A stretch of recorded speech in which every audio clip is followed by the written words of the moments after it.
Katika mechi hii ya ligi kuu Tanzania bara, mechi ya 21, wenyeji Yanga wanatarajiwa kucheza dhidi ya wageni wao Coastal Union wana Mangush kutoka kule jijini Tanga.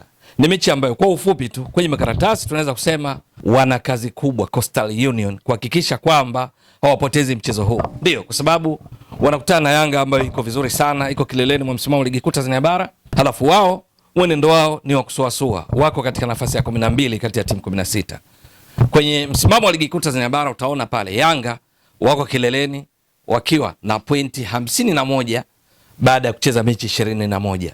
Coastal Union pia wamecheza mechi 21, lakini wapo nafasi ya 12 Coastal wakiwa na pointi 22 baada ya kucheza mechi 21 kama Yanga. Kwa lugha nyingine, ukiangalia performance ya ujumla, Yanga katika pointi 63 zitokanazo na mechi 21, ukiangalia pa performance yao ukizidisha kwa 100, unapata hapa ni around 81%. Lakini Coastal Union pointi 22 kati ya pointi 63 zitokanazo na mechi hizo 21. Maana 21 mara 3, kama ingeshinda mechi zote nao ungekuwa na pointi 63. Ukizidisha kwa 100 utapata hapa performance ni around 35%. Kwa hiyo kwenye makaratasi ile general performance, ufanisi wa jumla, Yanga wako juu mno kulinganisha na Coastal Union, na ndio maana hata kwenye nafasi Yanga wanaongoza ligi, Coastal Union wako nafasi ya 12. Yanga wamewaacha watani zao wa jadi Simba wanashika nafasi ya pili kwa tofauti ya pointi 5, kwa sababu Simba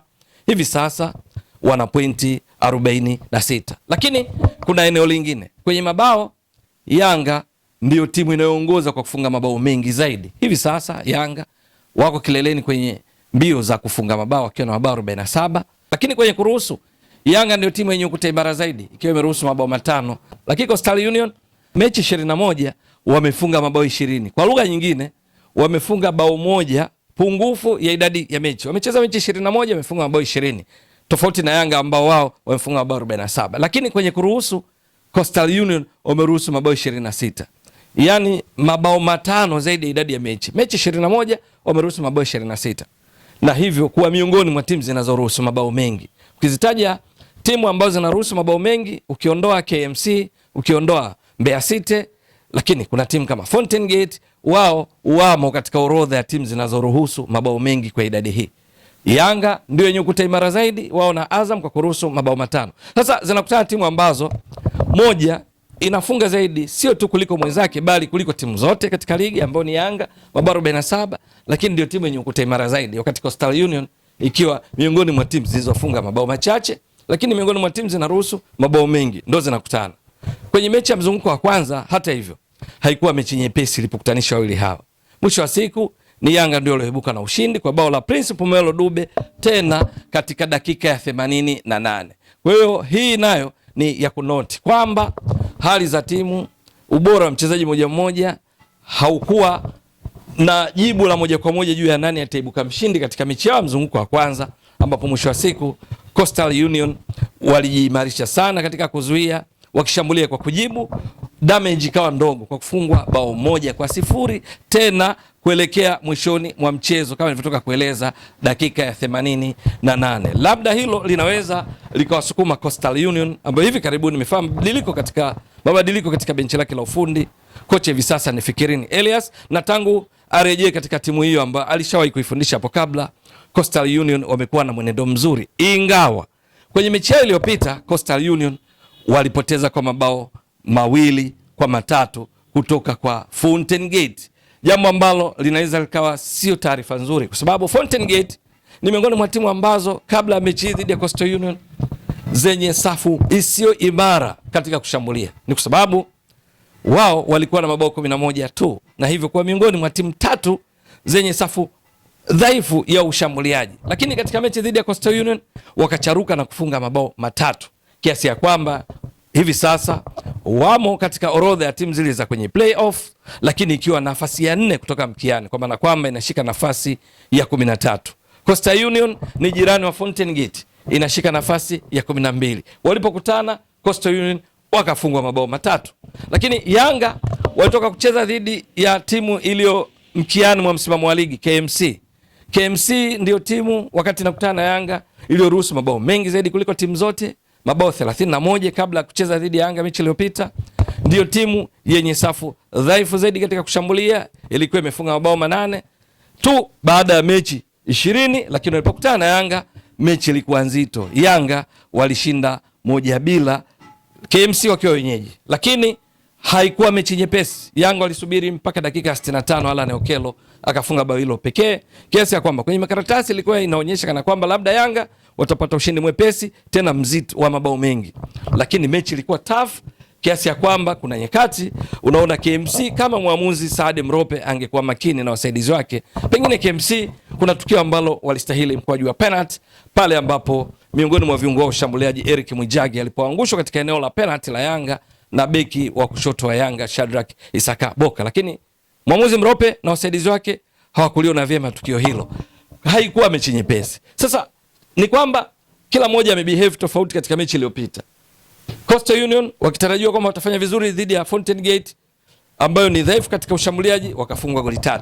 Yanga iliyotarajiwa ipate ushindi mnono dhidi ya KMC ikapata ushindi mwembamba wa 1-0 katika mechi ambayo baadaye zikatoka taarifa kwa umma kwamba Yanga wameachana na kocha wao Pedro Gonçalves, ikichangiwa pia na matokeo ya mechi hiyo ambayo baadhi ya mashabiki wa Yanga walionekana kana kwamba wamechoka kuwa na kocha Pedro Gonçalves baada ya kutofurahishwa na kile alichokionyesha katika mechi dhidi ya KMC. Sasa Yanga ikiwa chini ya walimu wawili kwa pamoja, ile dhana ya co-coaching partnership, Abdi Hamid Mwalin na mwenzake ambaye ni Patrick Mabedi wanateremka dimbani kwa mara ya kwanza wakiwa wote wawili ndio makocha wakuu. Hakuna anayetajwa kwamba yupi mkubwa akifuatia na mwenzake, bali wote kwa pamoja kama caretaker mpaka mwishoni mwa msimu, wakitoa nafasi iliyoachwa na Pedro Gonçalves aliyefutwa kazi, wanakwenda kuiongoza Yanga dhidi ya Coastal Union.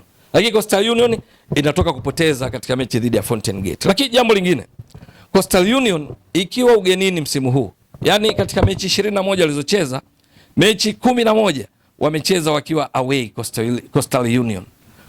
Nini kilichotokea ni kwamba katika mechi zao za ugenini Coastal Union kushinda, wameshinda mechi moja, win. Walishinda dhidi ya Tanzania Prisons mabao 4-1, lakini wakatoa sare mechi 3.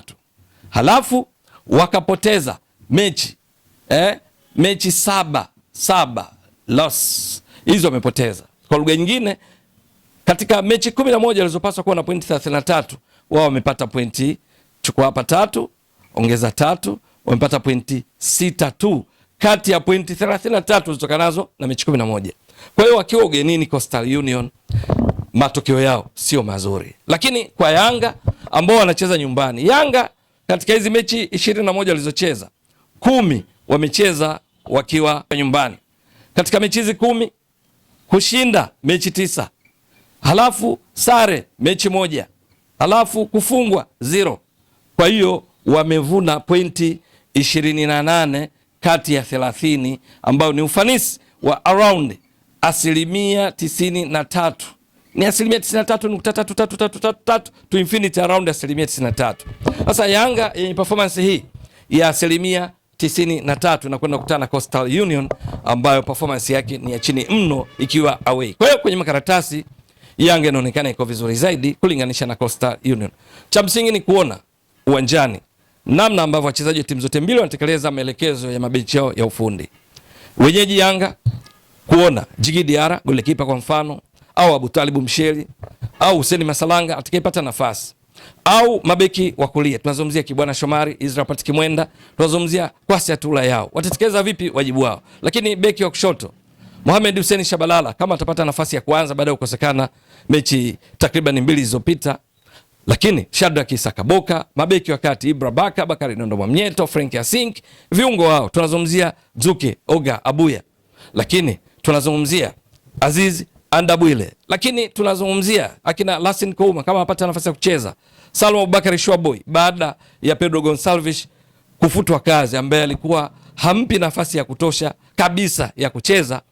Je, atapata fursa ya kuingia uwanjani? Vipi kuhusu Faridi Musa, Maxim Pianzengeli, Peodo Pacome Zouzoua, lakini washambuliaji Laurindo Depu, Principe Melo Dube, ni kwa namna gani watakapata nafasi ya kucheza pamoja na Alan Okello watatekeleza wajibu wao kuwapa furaha na Yanga? Hilo ni swala kusubiri. Lakini kwa Coastal Union, goalkeeper tunazungumzia Chuma Ramadhani, walinzi akina Aidan Erasmus, akina Andrew Abdallah, Dennis Michael, akina Msangi, lakini viungo akina Manyas, akina Tipo G, tunazungumzia Gerson, lakini vile vile kina Ramadhani Kichuya, kiungo ushambuliaji kutokea pembeni kulia, mwenye guu lenye nguvu zaidi la kushoto, msumbufu sana kwenye mechi itakuwa vipi.